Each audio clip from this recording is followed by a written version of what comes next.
আসসালামু আলাইকুম। So guys, কি অবস্থা? সকলে আলহামদুলিল্লাহ ভালো আছেন। আল্লাহর রহমতে আমিও ভালো আছি। এখন তোমাদের মধ্যে এমন একটা ভিডিও নিয়ে আসলাম, তোমরা কাঁদতে কাঁদতে বিছানা ভিজিয়ে দিবে। ঠিক আছে, এখন খেলাটা তাহলে গল্প এত পেঁচাল না পারিয়ে গল্পটা শুরু করা যাক।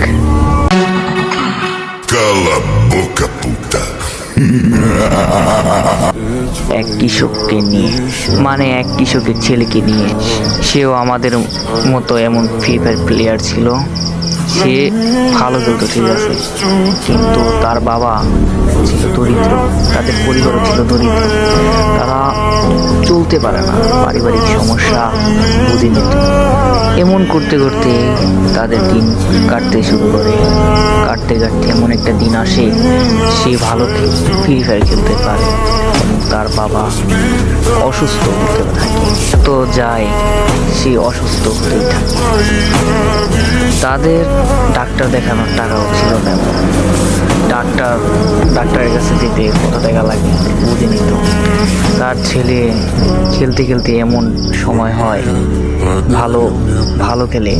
ফ্রি ফায়ার খেলাটা একটু যাই নেশাও বলতে পারে, অথবা যদি ভালো কাজে লাগায় তাহলে ভালো কাজে উঠতে পারে। তখন থেকেই তার ছেলে ভালো খেলতে থাকে, ফ্রি ফায়ার ভালো খেলতে থাকে। তা সে বেশি খেলে, বেশি এক্সাইটেড, ঠিক আছে। সে মনে করেন তখন থেকে সে টুর্নামেন্ট খেলা শুরু করে।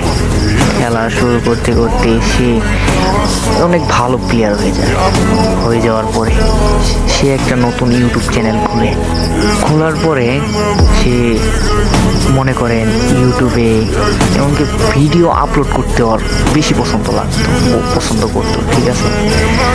ভিডিও ছাড়ে অনেক, সে প্রচুর পরিশ্রম করেও সে সাবস্ক্রাইব পাইতেছিল না। সাবস্ক্রাইব এবং ভিউ এটি না পাওয়ার কারণে তার তো বাবা অনেক আগের থেকেই অসুস্থ হয়ে পড়তেছে। আরো অসুস্থ দিন যেতে যাচ্ছে। তার বাবা আরো অসুস্থ হয়ে পড়তেছিল।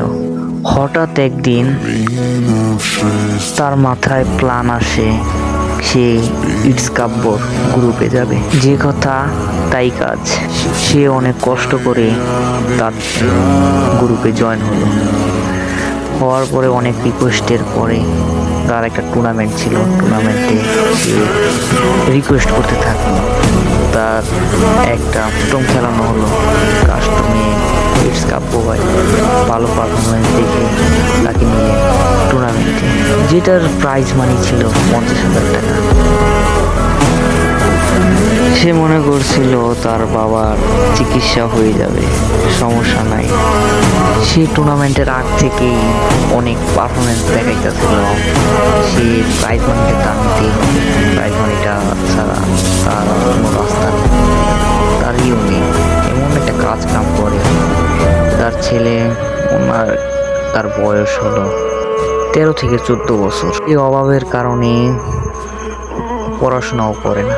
অভাবটা কি জিনিস ভাই, এটা না দেখলে বুঝতে পারবেন না। এখন আর যাই হোক, আস্তে আস্তে টুর্নামেন্টের দিনও এসে পড়লো। টুর্নামেন্টে ভালো পারফরমেন্স দেখতেছিল, অনেক ভালো খেলতেছিল ভাই।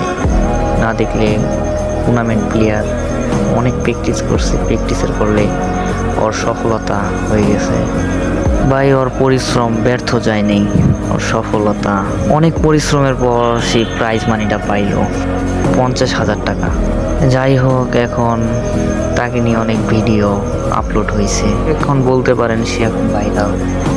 এখন তার কোনো কষ্ট নাই। তার বাবাকে তখন হসপিটালে ভর্তি করার পরে তার বাবার রোগ ধরা পড়ে ক্যান্সারের পর তা যাই হোক পরে অনেক মানুষ সহযোগিতা করার পরে তার বাবাকে সুস্থ করে তোলেন। ক্যান্সার রোগটা ভাই মারাত্মক একটা রোগ। একটা কথা মনে রাখবেন, একটু ধৈর্য ধরলেই সব কিছু পাওয়া যায়, ধৈর্য ধরলেই।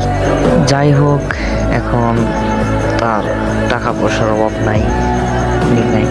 অভাব থেকে দূরে আইছে। অভাব জিনিসটা সে পাইছে। সে বুঝলেনি তো সে কেমন পরিশ্রম করলো, সে কেমনই করলো। তার মাথায় এই বুদ্ধিটা আসছিল। আরেকটা জিনিস মনে রাখবেন, আল্লাহ যে অজুহাতেই হোক আপনার মাথায় একটা না একটা বুদ্ধি দিয়েই দিবে। এই পৃথিবীটা শুধুমাত্র একটা পরীক্ষা, মানুষকে পরীক্ষা করে। কারো আছে দুঃখ, কারো আছে সুখ, এগুলো নিয়ে মানুষ পৃথিবীতে বেঁচে থাকে। যাই হোক, তখন তার বাবাকে হসপিটালে ভর্তি করে। ভর্তি করার পর তার বাবা সুস্থ হয়ে ওঠে। সুস্থ হওয়ার পরে তার বাবা নিজের মতো নিজে কাজ করতে থাকে এবং ছেলে টুর্নামেন্ট ভালো ভালো পারফরমেন্স দেখায়। ছেলেটা বলতে হবে ভালো খেলে।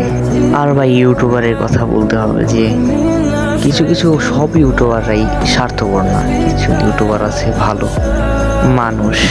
গল্পটা এই পর্যন্তই শেষ হয়ে যায়। আরেকটা কথা ভাই, তোমাদের জন্য ভিডিও বানাই এত কষ্ট করে, তোমরা যদি সাপোর্ট না করো তাহলে আর কিছু করার নাই ভাই। তোমরা যদি চাও তাহলে সবই সম্ভব, সবাই যদি চাও তাহলে সবই সম্ভব।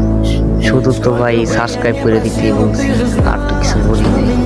যদি মনে চায় এমন এমন ভিডিও পাইবা তাহলে আমার সাবস্ক্রাইব করে দিয়ে, যদি কম না তাহলে থাক ভাই, সাবস্ক্রাইব করা লাগবে না। তোমরা চাইলেই ভাই সব সম্ভব, তোমরা যদি চাও তাইলে সবই সম্ভব। আমার আর এখন আর কিছু বলার নাই ভাই। আচ্ছা, ভালো থাকো, সুস্থ থাকো। সবাইকে এই পর্যন্তই ফুল ভিডিওটা দেখে যাও। আবার অন্য কোনো ভিডিওতে